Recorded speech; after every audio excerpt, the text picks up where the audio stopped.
Teenagers with rifles in the early morning darkness. Police say one of them ignored an order, and that's when officers shot him in the leg.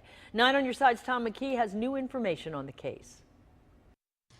This all happened on La Cresta Avenue off US 42, right between these two houses. I'm told a Florence police officer saw the two 16-year-olds walking along and got suspicious. What happened next may have prevented a more serious crime from taking place. La Cresta Avenue, 1:30 Thursday morning. A Florence officer sees two teens out walking and gets suspicious. They were compliant at first. One of them started to move around a little bit, so they took him into custody relatively quickly, and they actually found a rifle on his person. He had a rifle on him, trying to hide it up behind him. The second suspect takes off running, followed closely by officers. A fence blocks his escape, and investigators say he lays a rifle he had with him down on the grass. At that point, he reached down on the ground and grabbed a rifle that he had. The officers again told him not to pick up the rifle, to drop it.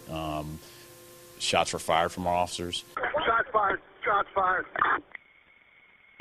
All units be advised, Channel 1 secure, Channel 1 secure, shots fired on the Cresta, shots fired on the Cresta at 137.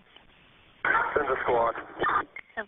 The teenager was wounded in the leg but bleeding profusely. Officers rushed in to keep him from bleeding out. I know we put tourniquets on, gave him first aid, and then he was transported relatively quickly, so there wasn't much talking going on with him. Why were two Kenton County teenagers in Boone County at 1:30 in the morning? Sources say they could have been planning a crime at businesses along US 42, or they might have planned a home invasion on this normally quiet street. Either possibility has residents on edge. Yeah, it scares me.